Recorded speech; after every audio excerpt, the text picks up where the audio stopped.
Hello students, तो class 12th की maths में आज हम करने वाले हैं एक बहुत इंपॉर्टेंट टॉपिक जिसको बोलते हैं रोल्स थ्योरम। तो बेटा ये जो है एक्सरसाइज 5.8 के साथ लिंक्ड है और इसको समझना बहुत जरूरी है, बिकॉज अगर आप इसको अच्छे से नहीं समझोगे तो एक्सरसाइज 5.8 जो है वो कच्ची पक्की सी रह जाएगी और आपके मार्क्स जो है वो कटने का डर है, बिकॉज रोल्स थ्योरम के सम्स अप्रोक्सीमेटली श्योर ही होते हैं पेपर में कि आते ही आते हैं। तो भैया रोल्स थ्योरम क्या है?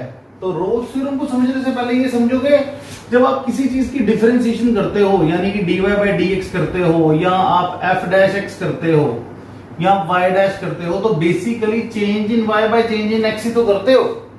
तो यानी कि इन सब चीजों का मतलब क्या है कि you make a slope on a particular point on the curve, किसी भी कर्व के एक पर्टिकुलर पॉइंट के ऊपर आप जब उसकी स्लोप वाला पॉइंट ढूंढते हो ना, तो उसको बोलते हैं हम डिफरेंशिएशन करना। क्या कहते हैं? डिफरेंशिएशन।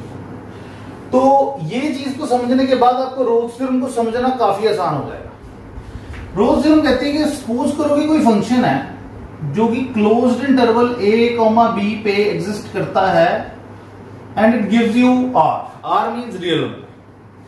अब इसकी तीन कंडीशंस है रोल्स थ्योरम के अकॉर्डिंग। सबसे पहली कंडीशन के अंदर वो कहता है कि the function must be continuous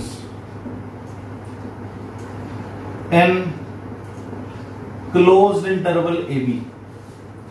इसका मतलब ये है कि जो फंक्शन है वो क्लोज्ड इंटरवल ए बी के अंदर क्या रहना चाहिए? हमेशा कॉन्टिन्यूस रहना चाहिए, यानी कि जो कर्व बनेगी उसे बनाते समय मेरा पेन उठना नहीं चाहिए। दूसरी चीज, the function f of x must be differentiable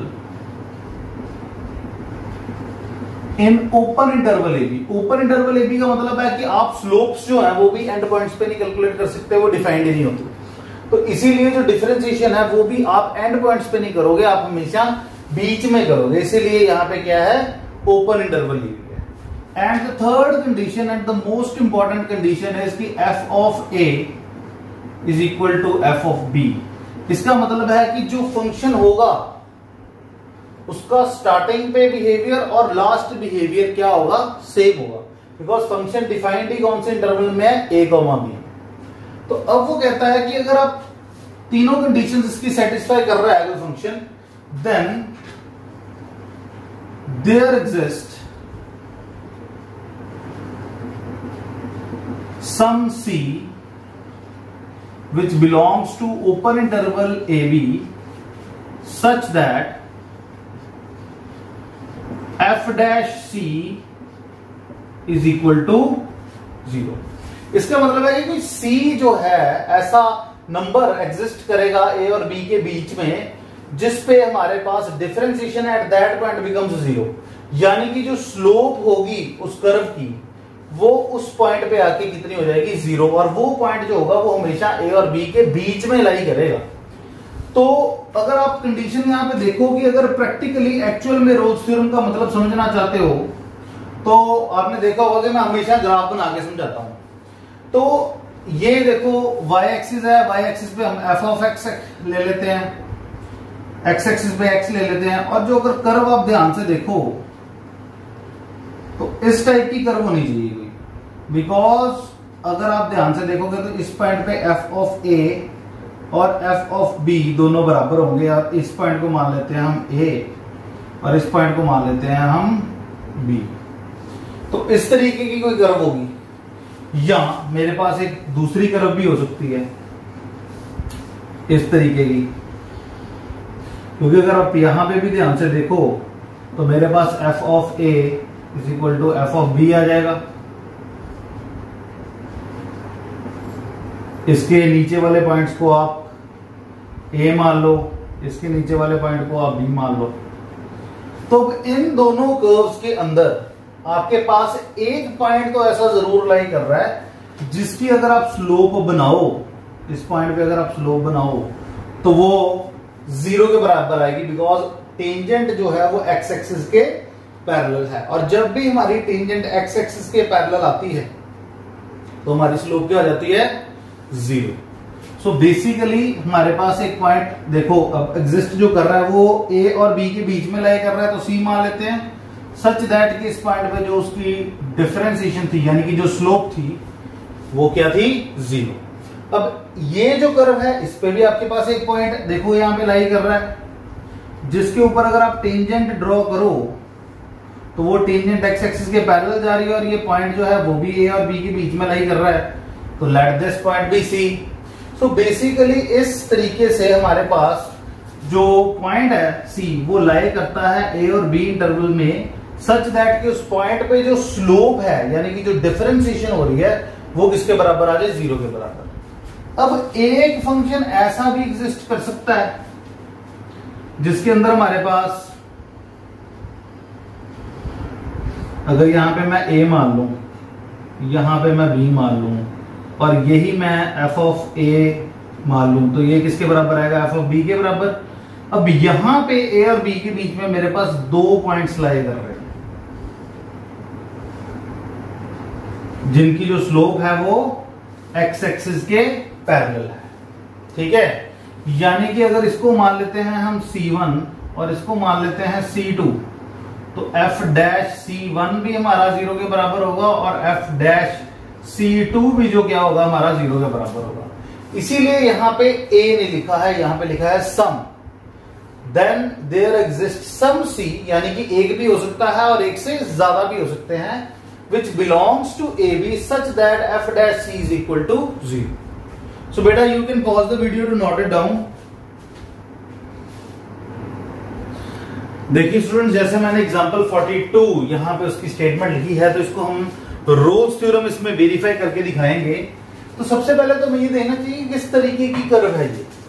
देखो जैसे कि ये फंक्शन है पॉलिनोमियल, कौन सा फंक्शन है, पॉलिनोमियल। तो पॉलिनोमियल फंक्शन जो होता है वो कॉन्टिन्यूअस भी होता है और डिफरेंशिएबल भी होता है। तो डिफरेंशिएबल तो दिख ही रहा है कि आप इसकी डिफरेंशिएशन तो कर ही सकते हो, और कॉन्टिन्यूअस तो ये हो गए। आप यहां पे सीधा ऐसे लिखोगे कि as we know y is equal to x square plus 2 is a polynomial, therefore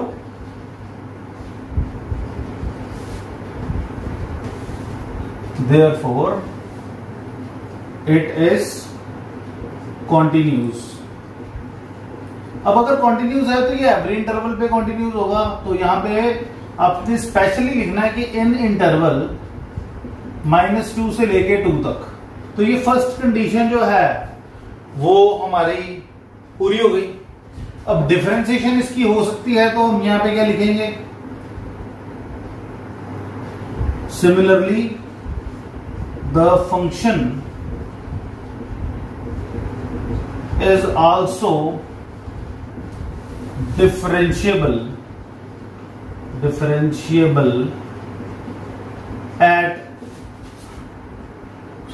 in open interval -2 to 2, ठीक है। तो आपने यहां पे इसकी डिफरेंशिएशन करके लिख देनी है, यानी कि y dash is equal to f dash x is equal to 2x। तो ये आपने बता देना है कि भैया ऐसे डिफरेंशिएशन हो सकती है। सेकंड कंडीशन भी हो गई, और थर्ड कंडीशन के बीच में आपने यहां पे वैल्यू पुट करके बतानी है कि -2 और 2 पे बराबर है कि नहीं। अब अगर f ऑफ -2 देखो तो यहां पे आ जाएगा 4 + 2 विच इज इक्वल टू 6, और f ऑफ 2 देखोगे तो 4 + 2 इज इक्वल टू 6। अब 4 + 2 इज इक्वल टू 6 है, और यहां पे भी 4 + 2 इज इक्वल टू 6 है, यानी कि हमारे पास f of -2 is equal to f of 2 है। यानी कि तीनों कंडीशंस जो है हमारी रोल्स थ्योरम की यहां पे जो है वो सेटिस्फाई हो चुकी हैं। और अगर इसका ग्राफ भी आप यहां पे बनाओ तो अब यहां पे y is equal to x² जैसा ग्राफ है, तो ये एक पैराबोला टाइप बनाएगा। तो अब अगर मैं यहां पे पॉइंट्स लूं तो यहां पे -2 है, यहां पे 2 है, तो यहां पे एक पॉइंट एग्जिस्ट करेगा जिस पॉइंट के ऊपर मेरा जो स्लोप होगी that will become parallel to the x axis, यानी कि स्लोप हो जाएगी 0, यानी कि किसी पॉइंट पे C पे ये हो जाएगा हमारा f dash C is equal to 0। तो वो पॉइंट ढूंढने के लिए आपको क्या करना है कि आपको यहां पे क्या करना होगा, f डैश C को 0 के इक्वल पुट करना होगा। अब ये f डैश x की वैल्यू तो हमें पता है, तो जहां पे x है वहां पे हम क्या पुट करेंगे C, और उसको किसके इक्वल कर देंगे, 0 के इक्वल, यानी कि 2 इंटू C किसके बराबर आ जाएगा, 0 के बराबर। तो C की वैल्यू यहां पे क्या आ जाएगी, 0। इट मींस कि जो 0 पॉइंट होगा हमारा यहां पे, जैसे दिख ही रहा था ग्राफ के ऊपर भी कि 0 पॉइंट के ऊपर हमारे पास वो पॉइंट एग्जिस्ट कर रहा है जहां पे हमारी जो लाइन है, जो टेंजेंट बनेगी वो एक्स एक्सिस के पैरेलल होगी, और जो स्लोप होगी वो क्या हो जाएगी, 0। And as you know that कि C जो है वो बिलोंग भी करता है -2 से 2 को, ठीक है। You can say that hence Rolle's theorem is verified, theorem is verified, ठीक है। बस ये है कि जब आप ये 3 कंडीशंस कर दोगे तो यहां पे ये कंडीशन लगाने से पहले लिख देना आपने कि hence all conditions of Rolle's theorem are satisfied, यानी कि सारी कंडीशंस रोल्स थ्योरम की हमने सेटिस्फाई कर दी थी, 3 की 3, तभी हमने ये वाला स्टेप लगाया कि जो यहां पे डिफरेंशिएशन निकाली थी उसमें x की जगह पे C डाला और इक्वल टू 0 करके C की वैल्यू फाइंड आउट कर ली, और वो C की वैल्यू को हमने कंफर्म किया कि क्या वो हमारी जो ये ओपन इंटरवल, सॉरी ये जो क्लोज्ड इंटरवल है यहां पे उसको ओपन इंटरवल लेते हैं ना, तो ओपन इंटरवल में लाई कर रही है कि नहीं कर रही।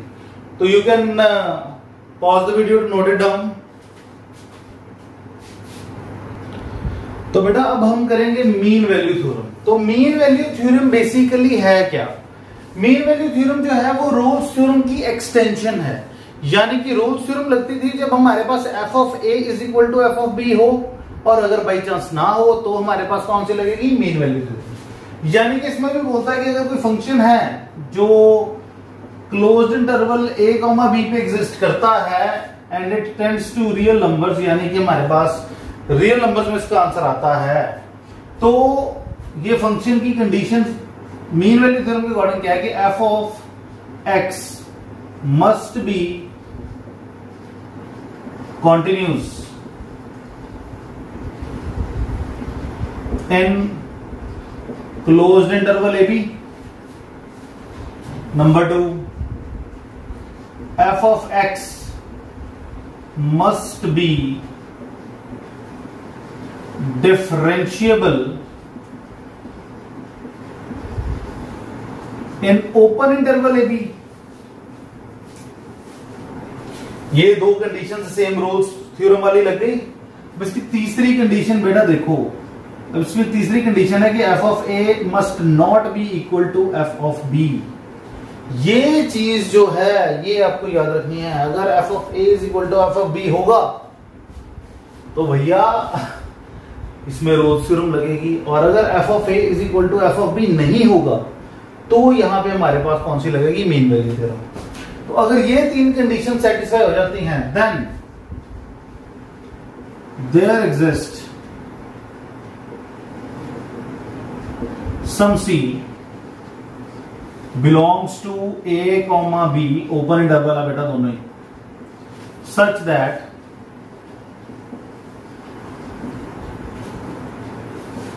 f dash C is equal to f of B minus f of A divided by b minus a। तो बेटा अब ये जो हमारे पास कंडीशन है ये बहुत इजी कंडीशन है, बच्चों को ये कई बार डिफिकल्ट लगती है, बट मैं इसको इस तरीके से आपको एक्सप्लेन करूंगा, ये बहुत इजी लगेगी आपको, ठीक है, it will be very easy. तो अब बेसिकली अगर आपको असली मतलब समझना होगा तो again you know it, I have to explain it with the help of graph. तो भैया इसमें कहता है f of a f of b के बराबर नहीं होना चाहिए, तो यानी कि कोई फंक्शन मेरा या तो इस फॉर्म में होगा ठीक है। और यहां कोई फंक्शन जो होगा मेरा अब इस फॉर्म में हो सकता है, ठीक है कि नहीं? ठीक है। अब ये तो पता है कि एक्स एक्सिस के ऊपर हम एक्स की वैल्यू लेते हैं और वाई एक्सिस के ऊपर लेते हैं हम एफ ऑफ एक्स, ठीक है। अब सपोज कर लो कि ये वाला पॉइंट ए था और ये वाला पॉइंट था मेरा बी, इसके साथ यहां पे रिलेटेड था एफ ऑफ ए और इसके साथ मेरे पास यहां पे रिलेटेड है एफ ऑफ बी। तो एफ ऑफ ए और एफ ऑफ बी तो बराबर नहीं है, बट अगर मेरे को यहां पे फाइंड आउट करनी पड़े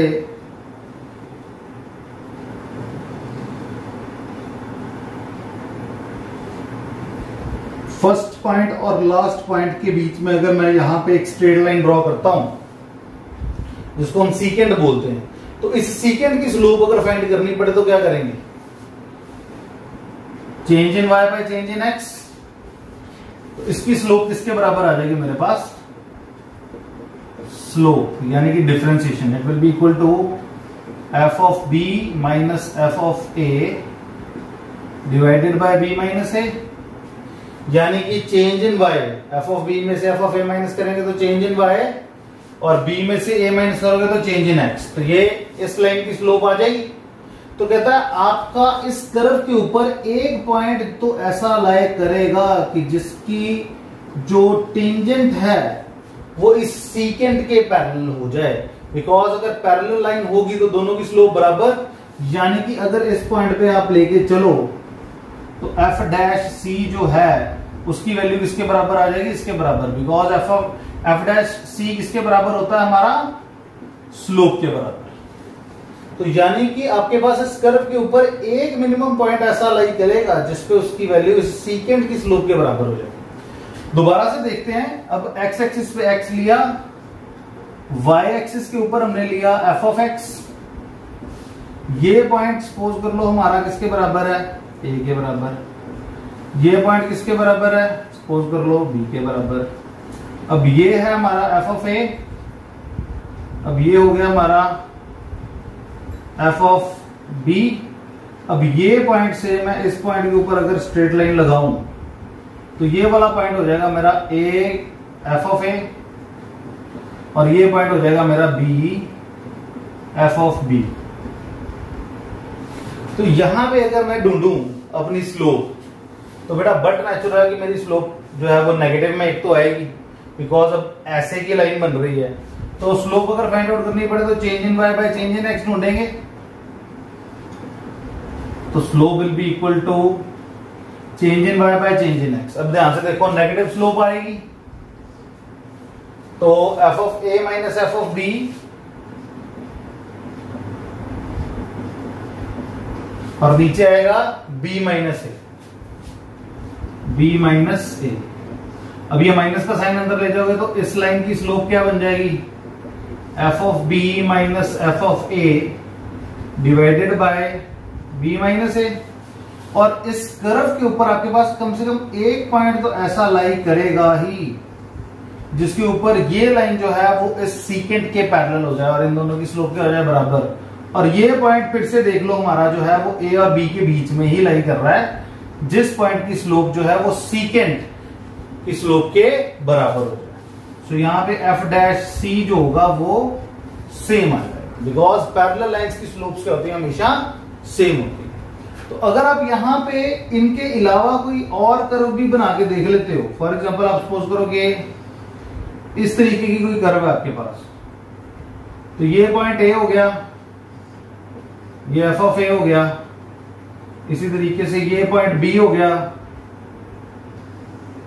ये एफ ऑफ बी हो गया, और यहां पे अगर मैं यहां पे एक स्ट्रेट लाइन यहां पे इन दोनों के बीच में ड्रॉ कर लेता हूं तो आपके पास एक पॉइंट यहां पे लाई कर रहा है और एक पॉइंट को यहां पे लाई करेगा जिसकी स्लोप जो होगी वो ये सेंटर वाली लाइन के पैरेलल हो जाएगी। यानी कि हमारे पास एक से ज्यादा पॉइंट्स भी जो हैं वो लाई कर सकते हैं, ये ए और बी के बीच में, C1 C2, अब दोनों ए बी के बीच में है। सो इसलिए सम C belongs to open interval a comma b such that f dash c is equal to f of b minus f of a divided by b minus a. So बेटा ये थी आपकी mean value theorem. You can note it down so that we can move further.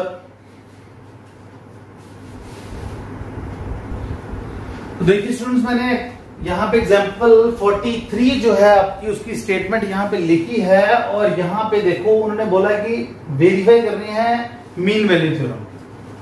So verify mean value theorem, mean value theorem. तो mean value theorem जो है वो हमें verify करनी है इस इंटरवल पे। तो इस इंटरवल पे मेजर करने के लिए सबसे पहले तो मैं थोड़ा सा मार्कर बदल ही लेता हूं अपना, ठीक है। तो यहां पे मेरे को प्रूव करने के लिए क्या चाहिए, 3 कंडीशंस प्रूव करनी है मुझे। तो 3 कंडीशंस जो हैं, सबसे पहली कंडीशन क्या है, पहली बात तो यह है कि ये पॉलिनोमियल है। As the function is polynomial,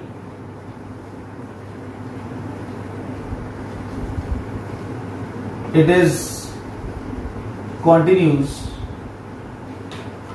in closed integral 2,4, differentiable तो है ही।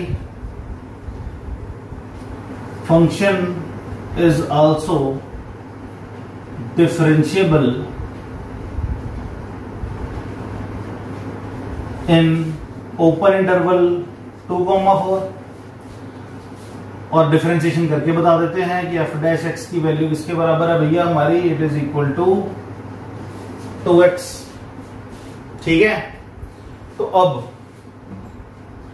थर्ड पॉइंट क्या है हमारा कि एफ ऑफ 2 भैया किसके बराबर है, ये है हमारा 4 के बराबर, और एफ ऑफ 4 किसके बराबर है, ये है हमारा 16 के बराबर। 4 4s are 16, यानी कि f of 2 is not equal to f of 4। f of 2 और f of 4 जो है वो आपस में इक्वल नहीं है। तो basically these are the 3 conditions of the mean value theorem जो हमने यहाँ पे प्रूव कर दी है, ठीक है। तो अब यहां पे आपने एक चीज जो है इसको देखनी है कि all the conditions of mean value theorem are satisfied. Therefore, f dash c is equal to f of b minus f of a divided by b minus a। तो भैया इसमें b था 4, a था 2, f of b f of a की value मैं पता है, f dash x की पता है, तो c की क्या आएगी, जहां पे x है वहां पे क्या लगा दो c, तो f डैश c की वैल्यू आ जाएगी 2c। f ऑफ b की वैल्यू किसके बराबर है, 16 के बराबर। f ऑफ a की वैल्यू बेटा किसके बराबर है, यहाँ पे ये देखने वाली चीज है, वो है 4 के बराबर, और यहाँ पे b की वैल्यू थी 4 और a की वैल्यू थी 2, तो 2c is equal to 16 minus 4 which is 12 divided by 2, it is equal to 6 and c will be equal to 3। अब ये जो c है वो बिलोंग कर रहा है 2,4 को, hence mean value theorem is verified, ठीक है। अब अगर आप इसका कर्व बना के देखना चाहते हो तो वो भी देख सकते हो।